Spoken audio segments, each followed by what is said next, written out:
Hello YouTube family, नमस्ते, प्रणाम। मैं कामनी शुक्ला स्वागत करती हूँ आप सभी का अपने यूट्यूब चैनल पर।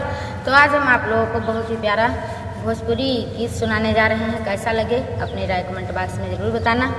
अपने अंदाज में हम सुनाएंगे, उस अंदाज में नहीं जिस अंदाज में गाया गया है।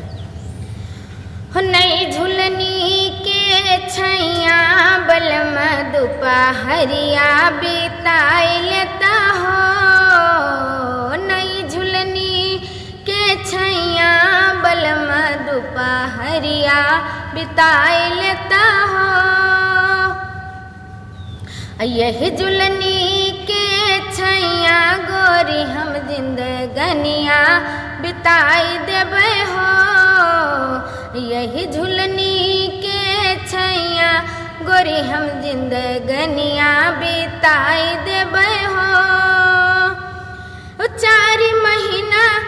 चार महीनवा गर्मी के दिनवा, 4 महीनवा गर्मी के दिनवा, गर्मी के दिनवा चुएला पसीनवा, गर्मी के दिनवा चुएला पसीनवा।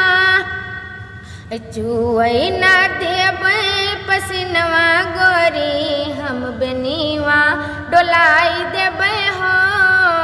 चुए न देबै पसीनवा गोरी हम बेनीवा डोलाई देबै हो। नई झुलनी के छैया बलम दोपहरिया बिताई देता हो। 4 महीनवा जाड़ा के दिनवा, 4 महीनवा जाड़ा के दिनवा, जाड़ा के दिनवा हो कापै बदनवा, जाड़ा के दिनवा हो कापे बदनवा।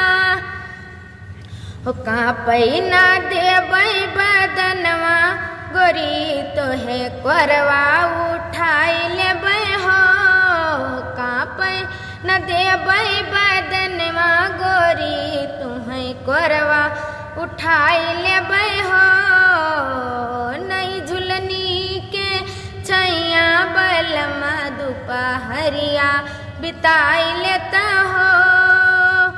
4 महीनवा बरखा के दिनवा, 4 महीनवा बरखा के दिनवा, बरखा के दिनवा भीगे बदनवा, बरखा के दिनवा भीगे बदनवा।